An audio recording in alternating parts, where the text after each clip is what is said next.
So, how did this start? Why did you start Psycholife? What was your goal? What was your inspiration?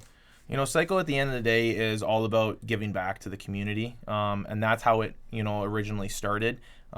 It was more on the lines of I was coaching football and I seen some kids that didn't have the opportunity to be able to play, and I was watching them on the sidelines every day. I was showing up to the high school for practice and I was watching them on the sidelines, and they were just sitting there watching us. And it was one of those times where it's like, why are they watching? So at the end of the one practice, I walked up to them and they were about to leave, and I'm like, hey guys, like, why aren't you on the field with us? And then, they explained to us that, their mother, they're a single mother, not as fortunate as everyone else. Yeah. And I just kind of told them, I said, you know what, guys? I said, meet me Monday and don't worry about the costs. Let your mom know that you're going to play football. And that's where it all stemmed from, was this opportunity that I seen these kids that they didn't have the opportunity to play, but I, in my life, don't feel that any kid or child or anyone should not have the opportunity to be able to play a sport or join a club or any kind of team activity. So out of my own pocket, I forked out the fees for them to play football, and it's an addictive feeling. It's after you do it one time, you're just like, I want to do it again, and how can I help more? Yeah. And so it ended up being that somewhere down the road, I said, if I'm fortunate enough that I can, help others, I will. And that's when the whole Psycho brand kind of started to come into mind. Now, with the sports thing, I've always noticed how much it helps people grow as a person. Not only that, but like getting kids outside, getting kids involved, learning how to become a friend, learning how to be yourself and talk to someone and just grow as a person in general. And I've seen those families. Like, I grew up with 3 buddies, the nicest guys in the world. Grew up with a single mother. She raised them. She was a teacher. She worked nonstop. They all played sports, not cheap ones either. Like, hockey is not cheap. Hockey's one of the more expensive ones. Like, all that gear, you got to buy it. 3 boys growing. Like, are you kidding me? You're getting new equipment. Thank God they were staggered in age so the next person could use their equipment. But you nonstop, you notice kids not being able to play sports, and there's a lot of different avenues they can go, but a lot of them don't know where to reach out. And for you to reach out to someone like that, that's incredible. So with Psycholife, like I saw your thing on Instagram, you're donating a percentage of your profits to certain charities, or do you have one in mind, or you just play it by who buys the product? A lot of the times is so what we do is like you said, a percentage of all of the proceeds from the Psycho Apparel line go back into charities and foundations that are all over the community. And it doesn't have to relate to a sport. It could be a kid joining a club, or just a kid that maybe needs a new pair of shoes and his mom just can't afford it. Or his dad, or, a single family, or even sometimes, a married family that are just in a really tough time. And so it goes back to the fact that, what we're trying to build is a community where, the less fortunate, the people that are struggling, they've got that other family that they can come to and they can rely on. And that's the Psycho brand itself. It's that other person that, like, we're here to pick you up. You're having a tough day, you're having a tough time, it's that other extended family. And we're just trying to grow that community as much as we can. And I can see, like, there's obviously a benefit into having that in your heading, or saying that you donate a percentage to help people. One of the things I've always looked at was, growing up, my parents luckily had money. Luckily, I really didn't have to worry about that much with getting sports equipment or playing sports. My parents were always heavily involved. But you also see a lot of the kids that parents didn't play sports, and now they want to, but they've never had that foot in the door to start doing it. So, like you said, like, grabbing those kids from the sidelines and teaching them, or showing them, or at least helping them get the gear to start playing sports is such a big deal. Now, with Psycholife, how'd you come up with Psycho? So Psycho's kind of funny. So Psycho is SYCO. Yep. But it's actually based off of the word psycho. And it's because we believe that all people, they have a degree of positive insanity inside of them that pushes them through unique life battles. Mm-hmm. And so for us, we want that feeling of you know, when you hear the word psycho, you're like, oh, whoa, like that's kind of aggressive. Yeah. But then when we explain to them what we're actually talking about, you know, that positive insanity inside of you that pushes you and drives you and, you know, makes you wake up the next day and, you know that there's always a tomorrow and, you know, that you can really push and you can be better if you want to be better. It's that positive insanity that really pushes the Psycho brand. So that's a good quote. It's aggressive name. And people say like, wow, like that is aggressive until they know the story of it. And then when they kind of hear like it's not, you know, the P Psycho, it's the SYCO Psycho, then they're just like, you know, they understand it and it kind of clicks to them then, right? Positive insanity, is that what you said? Positive insanity. That's got to go on a sweater. Like that's got to be like I could get away with wearing a positive insanity. You know, and it's funny because when you say something like that, right? It's not until you actually think about it that, you know, like every single person in life has their own battles that they're dealing with. Yeah. You know, we've all been in love, we've all been heartbroken, we've all, you know, struggled with something in life, whether it was an upcoming job interview, whether it's something, and it's that positive insanity that's within inside of you that is what always pushes you forward.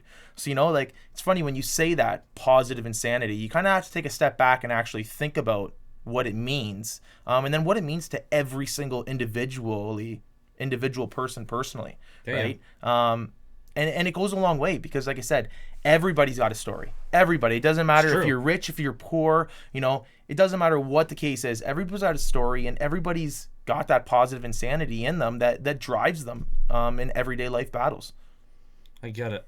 I can definitely see it, and I've definitely had my fucking share of insanity. But there's a lot of different aspects of the Psycholife brand, correct? There's the custom apparel, there's the corporate side of it, and there's the actual Psycho brand. Can you take me through what's your overall goal? Is it to maybe it's a mix of everything, selling a lot of stuff as custom merch, like you see this stuff, like for those of you that are listening, I'm holding up a beer koozie with my Fresh Thoughts from the Heart logo that's going to be coming out. I got towels out here, and the stuff, I'm not saying this because you're sitting across from me and I'm intimidated, but it's good quality shit. Like it's hard to say it any other way. Like the stuff looks good. You've taken me around your shop. Like the quality that you're putting into this and the fact that it's you started this, you're worried about if it succeeds. You're putting the time in. You're spending the money on good quality machinery, and like you've said a million times, like there's a skate sharpener behind you. You like the conversation. You like meeting people, conversing. You're not looking to get rich. You're looking to meet people, get kids playing sports. Back to my original question, because apparently I'm on a tangent here. But there's a bunch of different aspects to Psycholife. What's your main focus and what's your overall goal? So right now with Psycholife, we have our corporate apparel, our merchandise apparel. We have our schools, our sports teams, our clubs. We have all that apparel line that we do custom apparel for all these things, you know, gyms, you know, hockey organizations, baseball organizations. Yeah, the whole deal. So we have that side of things, and that's fun because you get involved in the community a lot more. Yeah. You know, you get to meet a lot of great people. You know, you get a hockey team that comes in here and they're getting suited up in their sweat gear, and you know, you get to meet all these young kids who are so passionate about the game and what it means for them to wear that crest of the organization they're playing for, right? So that aspect side of things, that's the business side of things. You know, that's what's paying the bills. That's what's, you know, that's the brick and mortar of Psycho. And then there's the Psycho apparel line. And that's, you know, that's the one that really hits home with me. You know, because the more people that are wearing that Psycho apparel line means the more people that we're able to, you know, to get into clubs, to get opportunities in the community, to converse with people and play sports, or you join a club, and all this. So it's, you know, the Psycho apparel line is the proceeds that we give back, and that's the one that really hits home. That's what hits the heart. And you know, and then the Psycho business side of things, that's the fun side of, you know, it's you get to meet a whole bunch of people. You get to see the young kids, the upcoming kids. You know, you get the kids who, you know, wish to one day be a Sidney Crosby, a Connor McDavid, and you know, and that's the fun side of the business aspect of it. And then, like I said, and then you have the one that really hits home, and that's the apparel line. And you know, it's just, in general, it's fun to come to work every day because you're dealing with so many different people. You're dealing with the community in so many different aspects, and every day is a new adventure. So I've seen your Psycholife apparel. I saw it behind you when we tried to videotape a episode, and I've seen it now in person. honestly, when I see it, when I touch it, when I feel it, it reminds me of my trade market that I work for has a Roots sweater. Reminds me a lot of like the quality, like the warm, good quality of a Roots sweater. Yeah. So the big thing for me is when I created the Psycho Apparel line, we put months into making sure that the quality in it was top notch. We needed to make sure that, you know, what we were putting out is people could put it on every single day, be comfortable in what they wear, and enjoy wearing it. And so, you know, it was a lot of back and forth and making sure that, you know, the cut was right and all of this little stuff. And, you know, I can proudly say now that the quality of the Psycholife brand is, you know, for me, I think it's top notch. And I relate a lot to the Roots brand because, you know, Roots built themselves on those sweatpants. You know, the Roots pants, they built a brand off of the pants and how good the quality of the pants were, right? And that's where I really wanted to build the Psycho line. You know, build it off a product that the quality is so good, but then at the same time, it fits the budget. You know, I want to have the quality, but I also want to be able to have every person possible be able to wear it and not be breaking the bank. And you know, Roots pants are $100. They are, I know, and you know, and that's a tough buy. It's a very tough buy. They last forever, and For it's sure. fantastic. But it, you know, that's a lot of money to drop on a pair of pants. So you know, 100%. when we were in the design of everything and making sure the quality of our product was good, we were also looking at, you know, we got to be able to make people be able to afford the product, because at the end of the day, proceeds go back into the community, and the more people that get to talk about Psycho and the more that it gets around actually helps us in making sure that there's more kids and our youth in the community that are getting off the sidelines and they're getting involved. It's very true. And I remember being a kid, like my parents weren't rich, but they weren't poor, but there was no way in hell they were buying me a $99 pair of sweatpants. Like, and at that time, like, when did you wear sweatpants? Like when you're lounging around the house. Yeah. You wanted them to be comfy as shit, but you didn't want to spend $99 to get them. Like, do you have any idea, like, obviously you're just starting, like 6 months you said you're in the making. You've got the storefront here. You're ready to get stuff rolling. Obviously COVID doesn't make anything easier for you. No. But what I like to do is I like to ask each person that I interview, it's starting with you. Congratulations. You get to try and answer these questions first. But the first question being, are you happy with where your life is right now? That's the first question. You know, I couldn't be more happier with where I am right now in life. Yep. Being your own business owner, being your own boss, being able to wake up and make your own hours, and then at the same time be able to fall back and be helping the community in the ways that we're really trying to attack and work in. You know, it's a kind of like a dream come true. You know, if you would have asked Ryan this 8 years ago, when I was working in the trades and making a ton of money and, you know, had to have shiny, flashy things because I thought that money was everything. Yep. You know, I would have answered completely differently and been like, yeah, I'm happy, you know, slugging pipe every day in the trades. And, you know, and maybe I was to a certain extent, but was I actually happy? Was it something that I wanted to be doing? And to be able to say now that I'm finally doing what I want to be doing and I'm making my hours and I'm helping as many people as I possibly can, I can say, yeah, that I'm extremely happy with what I do. That's good to hear. And it might be tough for some people to hear that you're a small business owner and you're happy. You're happy right now. You're happy with everything. There's like you and your life are happy. It might be hard. What I meant is because you're a small business owner right now during COVID. Small business owners really aren't having a good time. No. To say the very, very least. But if you could change anything right now, would you change anything? Other than changing that COVID wasn't a thing? Honest, that's an extremely hard question to answer, right? Because, you know, am I, you know, a coward for saying that I wouldn't? Because I am happy where I am right now. You know, there's obviously things in life that, yes, you could wish you could change. COVID, you know, being able to see my buddies, you know, being able to see family and friends. I'd love to be able to, but like where I am right now in life, you know, I wouldn't change anything because of what it took for me to get to be where I am now. It's a big jump. It's a big leap. And, you know, it was challenging enough to be able to take that leap. So where I am right now, I wouldn't want to change anything. I just want to keep looking for tomorrow and taking one step closer to, you know, being the best that I can be at the end of the day when I go to bed. And then when I wake up tomorrow, I'm a better person than I was today. See, like, I was in the trades, like I always refer to it. I was there till coffee break. Like, I was there for such a short time.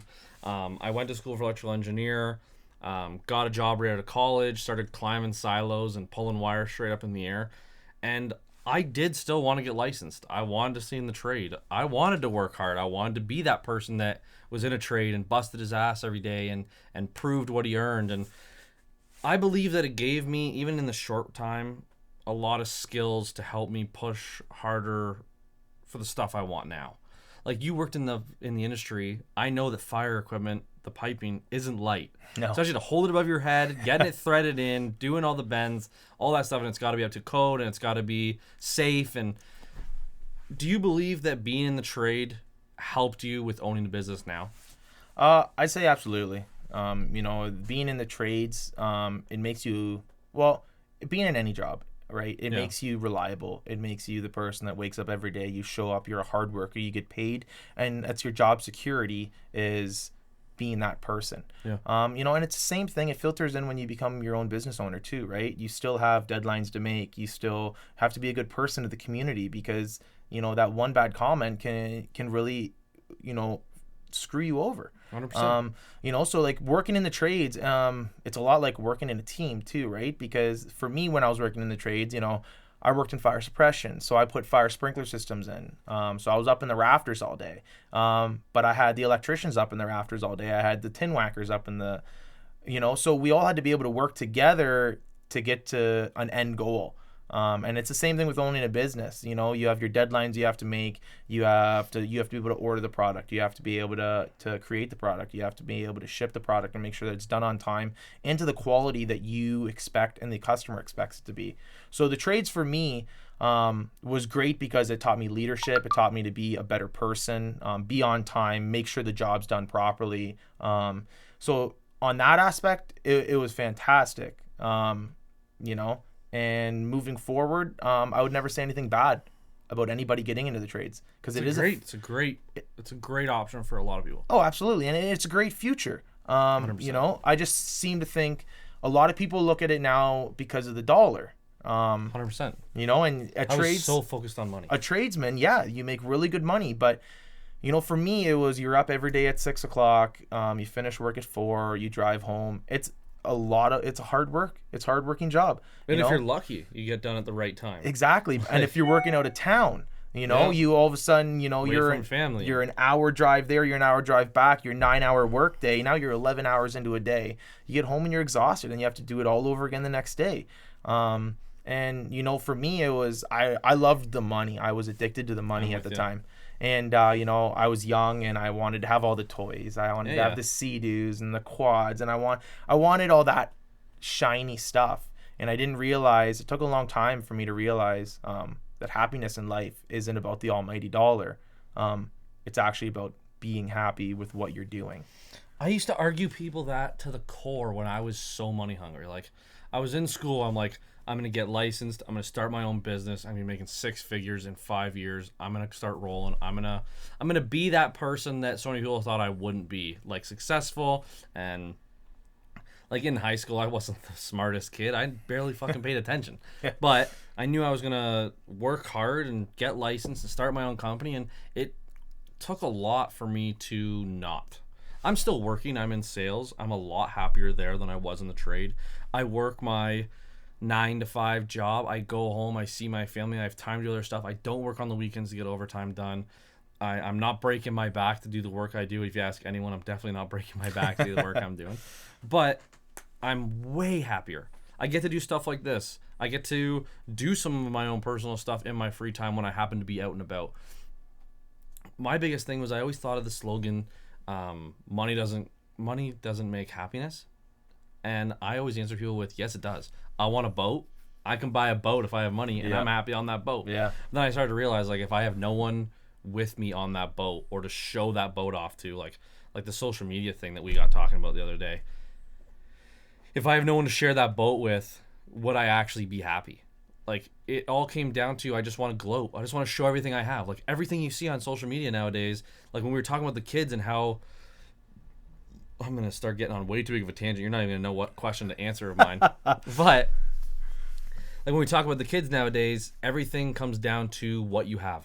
Yeah, absolutely. Showing off what you have. Like, I got a new bike, or being 17. My parents bought me a car, or I'm in LA, or I traveled here, or look what I have. Like, and it just, all the people that either can't afford that or don't care to share what they do have now have a self-conscious part of, why don't I have that? And 100%. And, you know, it plays into the factor of the game when you're growing up. Yeah.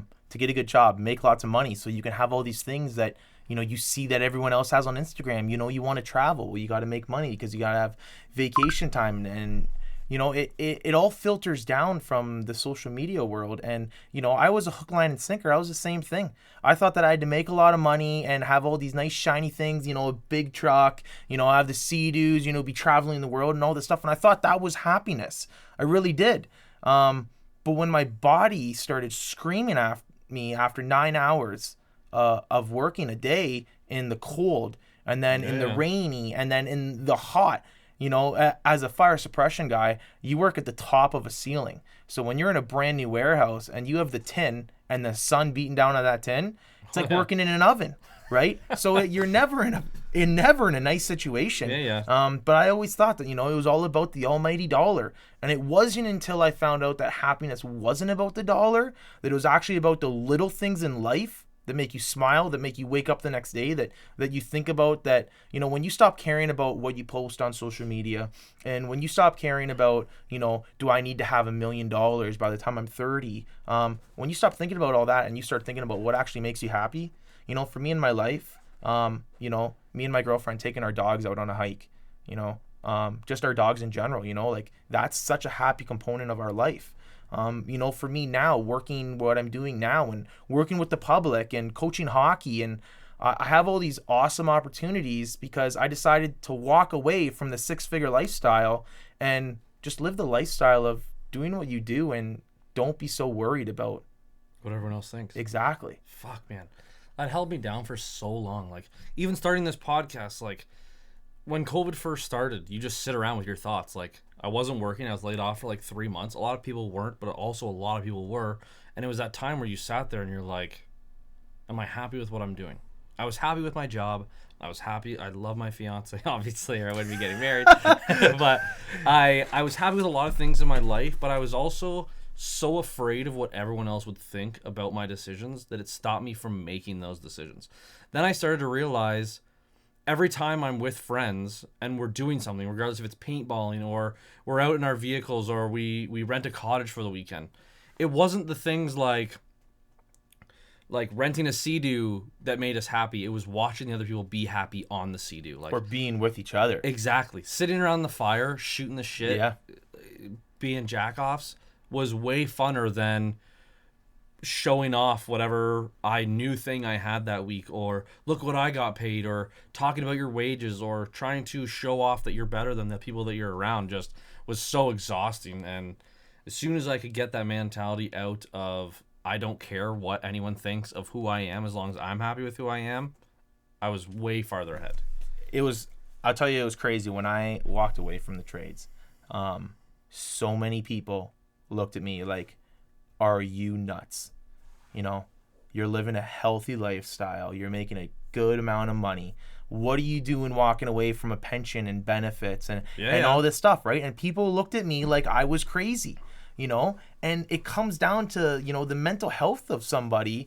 And when you're finally able to break out of that coma, I call it, and do what you really want to do, it doesn't matter if you're rich or you're poor. You know, if you're doing what you love to do, you're happy.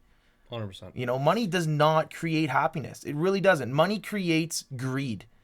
And greed creates you wanting more and more. And then you're living up to a lifestyle is that what you wanted when you were a little kid? Because when we were all a little kid, man, I wanted to be a firefighter. I wanted to be a police officer. And I didn't care how much money I made. Exactly. And that it's just something you were passionate about and you wanted to do. You know what I mean? And I can at least say now that, you know, I look back and like, Would, 10-year-old Ryan be happy where you are now? Absolutely, because I get to do what I get to do every day and be happy with it. Would 22-year-old Ryan be happy with your decision? Absolutely not, because 22-year-old Ryan needed to travel the world and needed to have a new Sea-Doo and, a fancy truck. And, so it's funny. People, like I said, they thought I was crazy until they seen how happy I am in life now. I had the same thing, man. And it makes them want to, it really makes them think about changing. The amount of friends that I have that ask, how scary was it taking that leap, making that risk?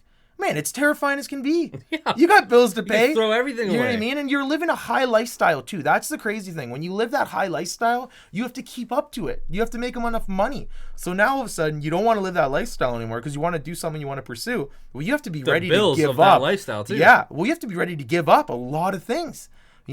So I gave up a lot of things. But what I did was I filled what I was losing with things that I was super passionate about. I coach hockey, and I spend, and on a COVID year, I spend 5 to 6 days at the rink every night, because I coach a AAA competitive league. Yeah.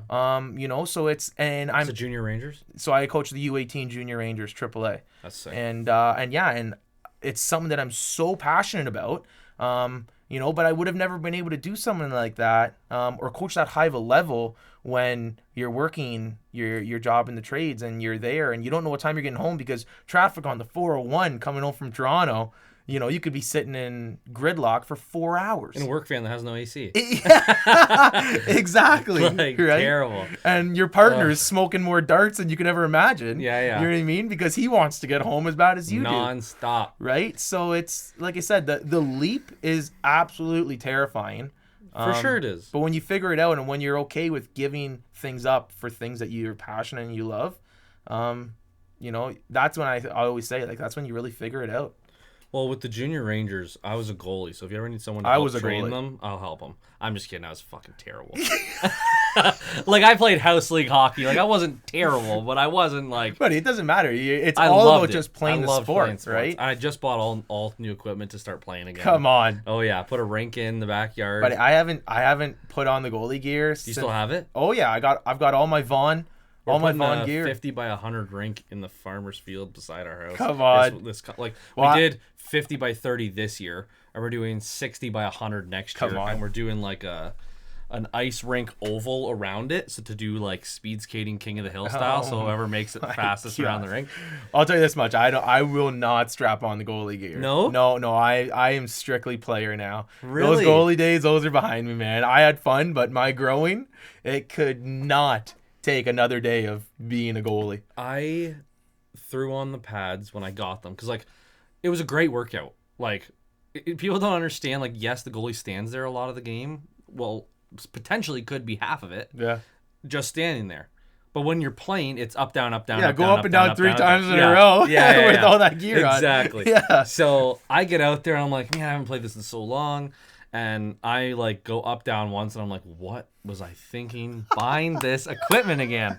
I remember playing in college. We played it was electrical, the students versus the electrical teachers. Oh yeah. It's such a fun time. But I borrowed one of the guys' equipment. I'm like, yeah, man, I played goalie. Not thinking I just drank my face off and ate like crap for the past 3 years. Yeah. Get the goalie equipment on. Not even first period. I was on the bench throwing up. That was it for me. But anyway, buddy, 28-year-old Ryan putting on goalie gear. I'd go down and up once, and I would be sucking wind. That's it. I'm a stand-up goalie now. Goalie for me was probably 60 pounds ago. I hear you. Anyway, back to the just doing something that you love and putting the time into it. When you're actually happy, when do you really think about the negatives in your life? When do you think about, I owe this much money or I have this much debt? And yes, it's stuff to think about. I get it. But when you're always money hungry, it's all you think about. Yeah. It's money, money, money, money, money. When you get into that mindset, I couldn't turn it off. Oh, I 100% agree. I always wanted to make more. Did you have something big in your life happen for you to make that jump? Not really, no. I just, I just kind of decided that, it was time to make that leap. I think it was more of, the years of playing sports, playing football and playing hockey, and undergoing some pretty crazy injuries, like some massive injuries, you start feeling that a lot when you're not as active as what you used to be. And all of a sudden, you're going out to work in, minus 18 weather, in the trades, and, 9 hours of freezing cold weather, and you come home and like all of a sudden your body aches and you're like, what am I doing with my life? And like it kind of bounces back to when you said, like, like for me, like I said, I always wanted to make more, and I would put in that overtime, and you know what I mean, and because it was look at this paycheck kind of thing, I couldn't believe it. And then all of a sudden I wanted to make more on the next paycheck, and it just kept growing like that. And then it's kind of funny because then when you walk away from all that and then you're like, holy shit, like these bills are outrageous and this is a lifestyle. I'll tell you this much, you become the best budgeter with your income when you decide to walk away from a very, very wealthy lifestyle. And I tell you now, like the amount I budget and I go through, and it's funny because like you see something on sale at somewhere and you're just like, I use the Flip app all the time. I got it on my phone. Right? And you're just like, oh, well, you know what? It's on sale here. And then you look else what's on sale there, and you make, your Saturday trip to get groceries to 3 spots because, you don't want to pay, $30 for 6 chicken breast. Yeah. So it's just like those little things but there. You need to do that as a small business owner anyway. Yeah. Like that's a smart way of thinking about it. Like even if you have the money, why spend it? Why spend it on stuff you don't need? You know what? It was funny. So, my grandpa always asked me when I was a little kid, and I was very close with my grandpa. Yeah. He was a role model for me. Yep. And he would always say to me, Ryan, do you need that or do you want that? And for the teen years of my life, growing up and going into my younger 20s, it wasn't. You totally forget about the need. Do you need it?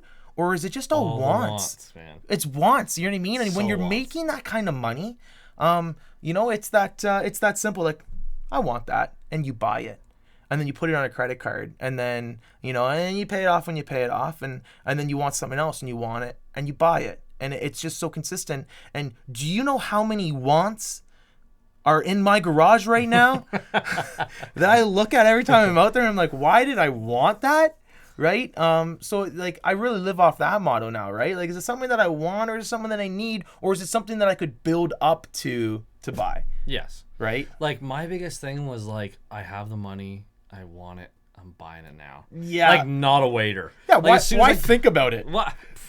I might not want it next week, but why would I wait till then? I want it now. Exactly. But like it's such a big thing where I'd be like 1 week not even thinking about it. The next week, it gets brought up by a buddy or something, like a dirt bike, for instance. Never really cared for one. Didn't really care if I had one. A bunch of buddies got them. I'd never even ridden one before. They're like, just find a dirt bike, get one, we'll start going to the track. I buy like a 125R Honda, and I'm 215 dry. And I'm sitting on this sacked out Honda going through these courses. And I had it for like 4 months, then COVID hit, and I ended up selling it. But it's one of those things that 5 days before I bought it, wasn't even thinking about it. And if it didn't take me 5 days to find the deal of buying one, I would have bought it an hour after I decided to do it. Do you know how many hockey sticks that I own? Because they'd come out and I'm like, oh my gosh, look at the sale that they're having on it. I can't miss out on that. And the amount of hockey sticks that are in my garage and in my hockey office is just ridiculous. And same thing. It was like, you didn't think about, hey, do you need another, an 18th stick? Or like... Just in case you break those other 17 in a game. So you don't think about that, though. You're just like, oh, I want it. And, oh, it's a good deal. I was always the guy I could never pass up on a good deal. If there was a good deal on, oh, well, it's on sale. We got to get it. The only good thing about things shutting down is that I can't go into national sports right now. Well, national sports is closed anyways. Yeah. No, but they're closing, so the deals Oh, that's are right. That's crazy. right. Like, yeah. I bought like a $200 infielder's glove because I always had an infielder's glove. I lost it. But I bought an infielder's glove like 2 weeks ago. That was originally like $200. It was like $49. Yeah.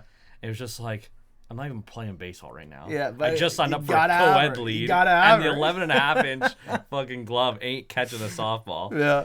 But I see where you're at, man. Those impulse, like, gotta have it. I still have that mindset. in a way, and that's something that I really got to work on just for saving for the crazy housing market that we're dealing with right now and trying to buy my first house. So I definitely got to get better at not being like, I need it now, I go buy it. Like I did that with a motorcycle. I bought a motorcycle, brand new, 2021, before I had my license.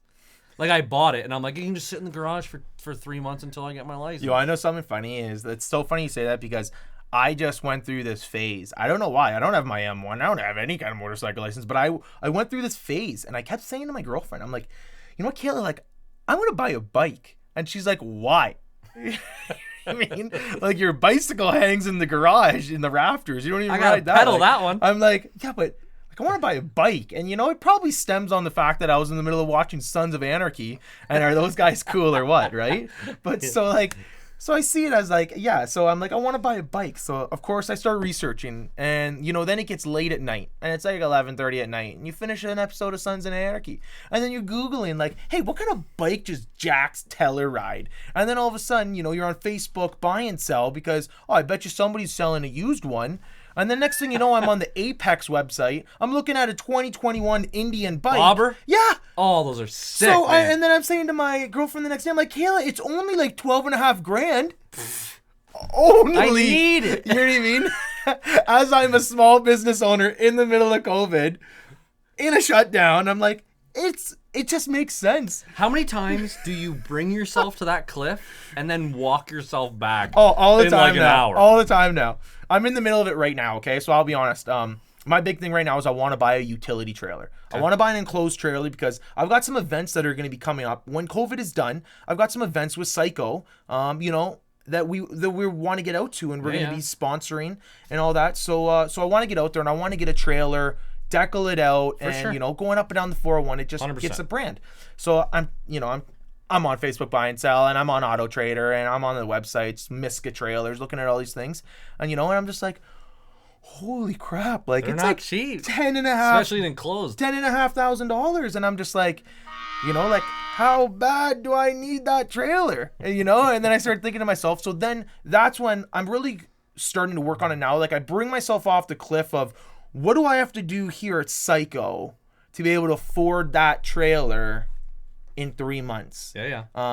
You know, and it's funny, you know, you call your bookkeeper and you ask her like, hey, like, if I'm using the trailer for events and all this stuff, you know, is it a write-off for the business? You know, what can I do with it? What are my options? And you start thinking the business side of things now, right? And, you know, for me, I've got some people that they got some beautiful cars that they go out on tracks with. And they have these track days. And, you know, I've been talking to a couple guys about, you know, I'll put their Instagram handle on the trailer as a sponsorship package. They pay me, you know, like $500 a year.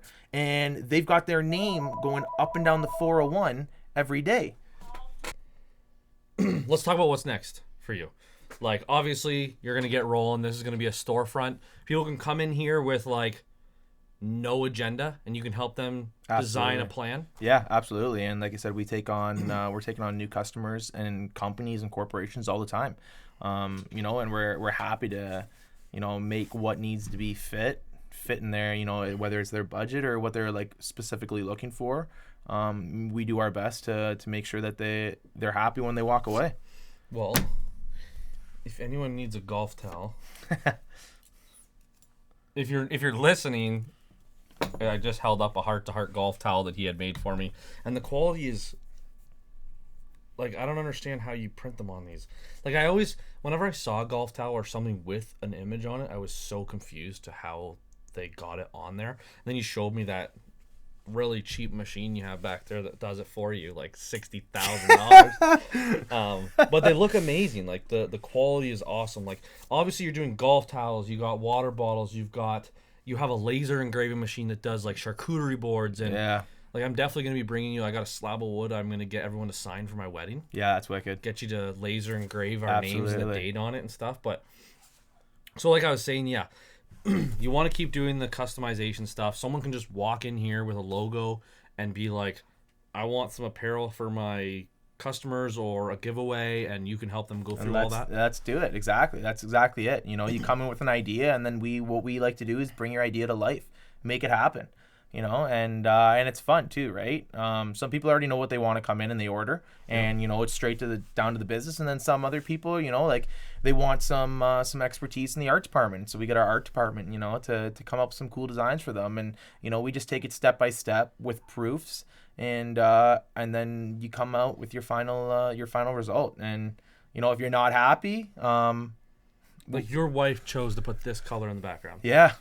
Like if you're listening, the Fresh Thoughts from the Heart has like a teal kind of color behind the heart, and she decided to pull that and make it the background of like the towels and the koozies. And I would have never have thought to make that the background, because now even when I post that on my new Instagram for Fresh Thoughts and stuff, I'm gonna put that as the background. I'm gonna make the background. It's cool though, color. right? It looks good. It's different. I think that's the biggest thing. You can put everything on black and charcoal and navy, For sure. and that's normal, that's regular. It still looks great, but there's also those things that you want to just pop, and you want to like make somebody look at it and pull that off the shelf. Now, for beer koozies for a company, what's a run of the mill? Is there a generic price if they already have a vector filed pitcher? Yeah. Is there like a minimum order for these things? So that's one thing that we do not. We differentiate ourselves from everyone else's because we do not have a minimum. So if you want to come in here and you want 2 beer koozies, you come in here and I'll make you 2 beer koozies. It's all done in house, and that person, I can guarantee you, that person will come back again, because there's not many people that'll go out of their way to do something so small. I'm working right now, actually, a grandma from up north. Her son plays for the Waterloo Wolves. Her grandson, plays for the Waterloo Wolves. She's knitting him this big blanket, and in the middle of it, she wanted to put the Waterloo Wolves logo, but to knit that, it's just outrageous because there's so much detail. So she contacted me and she said, like, what can you do? And I told her, I said, send that one piece down. And I said, what I'll do is I'll sublimate it on, and I said, and you're set for life. It'll be good forever. And and that's a one-off that she would have been hard to find anywhere, somebody to take that one-off job and do it for her. But now she gets to give that to her grandson with this sublimated Waterloo Wolves patch right in the middle of this big knitted blanket. And, she's super excited about it. And, that's what word of mouth goes a long way. Do you push the specialty stuff? Like if someone, obviously if it fits in your machine, like for the laser engraved stuff, they can bring you their own piece of wood? Yep. And that's not a big deal. Yeah. What about for like you said, it's a blanket? Yeah, it's a knitted blanket that she did, and she needed the centerpiece done. What other technology could you use to put that logo on? A knit. Like you gotta have to use this kind of stuff. You would have to use that, or you could probably go to like a heat thermal film. But you're gonna feel it. You're gonna feel that product on the material, where the sublimation is ink to gas to penetrating the actual product. So you can't feel it. It's just your regular towel, and it's not coming off. I'm a big fan. The quality of the stuff, I think, sells the stuff. It's just getting people to see it. Yeah, absolutely. And growing the brand. You have to understand, we're so new. Yeah. We're gonna have a grand opening and a launch whenever we can. I've got a couple more weeks to finish renovating our storefront. So when you walk in, I want you to be looking everywhere. It's like we talked about when you came in. I don't want your eyes to be able to look away from certain items, because everywhere you look, it's something cool and it's something different. It's also helpful for the person coming in, because yes, they may not be looking for that thing here, but they might be looking for it in their life. With the people that you have coming into your skate shop, like you said, it's such a smart idea. It's like how grocery stores put milk and eggs in the farthest possible spot in the grocery store, because you got to walk by everything. You got to see what they have. And in grocery store, it just sucks because you end up grabbing stuff you don't need. Everything. But here, at least you see what you offer. It just shows you along your walk through this place what you offer, all the different things laid out in here. It's going to be so sick when you can finally have people in here, crank some tunes, chat with people, just get to know the people in the community, and where you're located so close to downtown Waterloo is amazing. So you do the Waterloo Wolves. Is there other sports teams you do? Do you do any of the stuff for the Junior Rangers? No. So the Junior Rangers have their specific dealers that they deal with. And maybe somewhere down the road, I might be able to work up a contract with them. Yep. But for now, they have their 3 dealers, and that's fine. We do all the stuff for the Waterloo Wildfire Ringette. Oh, nice. I'm working on a couple of projects right now with Wilfrid Laurier University. We're in talks with the University of Waterloo about doing a couple jobs. Yeah. We're just kind of really just branching out. It's a great time to really start, repping the brand and getting it out there and getting just people to know what's going on. We deal with a lot of local high schools. And it's just, like I said, it's just adding a lot of small businesses we work with, bigger business we work with, some corporate jobs, which are great, right? So, like I said, it's all about just branching out into every different community event that you can, all the different people with all different lifestyles. Yeah. And if you can supply something to them somehow, we're more than happy to help. Now, one of the last things I wanted to chat about before we stopped here was I wrote down a slogan here. It's something that you've got on some of your sweaters. It's live the life you will remember. Now, why did you come up with that specifically? Like, it hit home for me. Like, as soon as I read it, it was like, life is short as hell. Like you never know when it's going to end. You never know what's going to happen. Well, is that exactly why you came up with it, or how did you even do it? Well, it falls under a lot with the actual Psycho name, right? The positive insanity. Yeah. It falls under the same aspect of you don't know what's going to be happening to you tomorrow. You don't know if you're going to be here tomorrow. It's true. Life flashes before your eyes. And so, I try and tell myself every day, live the life that you will remember. Are you living today, Ryan? Like, are you doing what you want to be doing? And that was the big thing that helped me take the leap as well. It's been a slogan in my life for a long time. And, a lot of people, when they start thinking that way, like, are you living or are you surviving? Right. And for me, it's like, if you're living the life that you will remember, means you're changing lives. You're living that there might not be a tomorrow, but if everything I've done up to this point, if you're happy about, you can rest easy at night. You can put your head on the pillow and you can fall asleep. And, if you get to wake up tomorrow, that's a blessing in disguise. Right. And if not, did you live up to what you hoped that you did? And like I said, it goes towards, like I said, in general, the Psycho name, that positive insanity that pushes you forward. That positive insanity is, are you living that life? And like I said, it's helped me through my entire life. And I hope that that's saying people can see it and it can help change their mind aspect, or it can help them through the day. So like I said, it's fun because it means a lot to me. It's got a lot of meaning in my life. And if I can get it into other people's life and it can help change their lives to the point that they're finally happy, they're living the life that they will remember, it's all the best. Well, we've been sitting down here for about an hour and 10 minutes already. It feels like it's been 30. It's easy to talk to you. It's awesome to hear about your brand. It's awesome to hear what you have coming. I really appreciate the merchandise I see here. Like, the brand is so sweet. The quality of the stuff's good.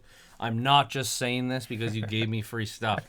Like, I would be the first person to tell you, especially on like a Fresh Thoughts podcast, if I was like, why does this look like this? I'd be the first person to start critiquing it, but it looks great. Like, the colors got pulled out properly. You seem like a great business owner. You have a very good overall expectation for this company and what you want out of it, and that you want to help kids in the community. And if anyone out there is looking to get merch for their company or stuff for their kids' hockey teams or anything that requires a uniform or apparel, please reach out to Ryan. I'll make sure that below the video and below the all the podcast apps, you can reach him. Is there anything else you want to say? I just want to, thanks for taking the time to chat and, really helping getting the brand out there, and, just a little bit of awareness, because it goes a long way. Yeah, like where we're at right now, like, the podcast isn't huge. It's reaching 7,500 people, which is enough, and it's around this area. So the biggest thing that I want to do is talk with small business owners, and it's not an easy thing to do right now. But I appreciate you taking the time. I love where you're at with everything. I can't wait to see where things go. And thanks so much for chatting with me. Awesome. Thanks a lot. All right. See you guys.